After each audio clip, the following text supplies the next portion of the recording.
ఒక గ్రామంలో రామయ్య అనే రైతు ఉండేవాడు. అతడు చాలా పేదవాడు, కానీ చాలా బద్ధకస్తుడు.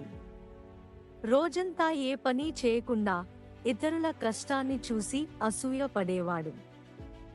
అతను చాలా ధనవంతుడు కావాలి అనుకుంటాడు, కానీ కష్టపడటానికి సిద్ధంగా లేడు. ఒకరోజు రామయ్యకు తెలిసింది గ్రామానికి పక్కనే ఉన్న అరణ్యంలో ఒక గుహ ఉందని, అందులో అపారమైన సంపద ఉందని. రామయ్య ఆ గుహలోకి వెళ్ళి ఆ ఖజానా తీసుకురావాలి అనుకున్నాడు. అదే రోజు రాత్రి రామయ్య ఆ గుహకు చేరుకున్నాడు. గుహ ముందు ఒక పెద్ద రాయి ఉందని చూశాడు. రామయ్య గట్టిగా ఆ రాయిని తొలగించి గుహలోకి ప్రవేశించాడు.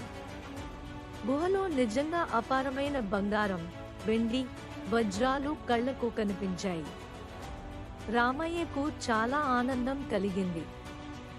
ఈ సంపద నాకే అనుకున్నాడు.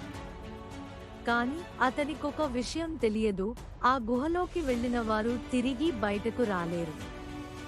రామయ్య భయపడి ఆ బంగారాన్ని తీసుకోవడం ఆపి గుహ నుండి బయటకు రావాలని ప్రయత్నించాడు. కాని ఆ రాయి గుహద్వారం మూసేసింది.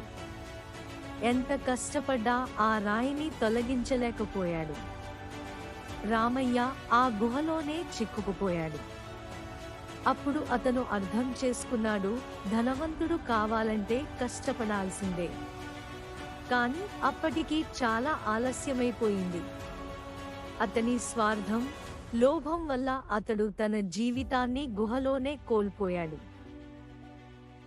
ఈ కథతో మనం తెలుసుకోవలసింది ఏమిటంటే, స్వార్థం ఎప్పుడూ మనకు మేలు చేయదు. కష్టపడితేనే మనం నిజమైన సంతోషాన్ని, సంపదను పొందగలుగుతాము.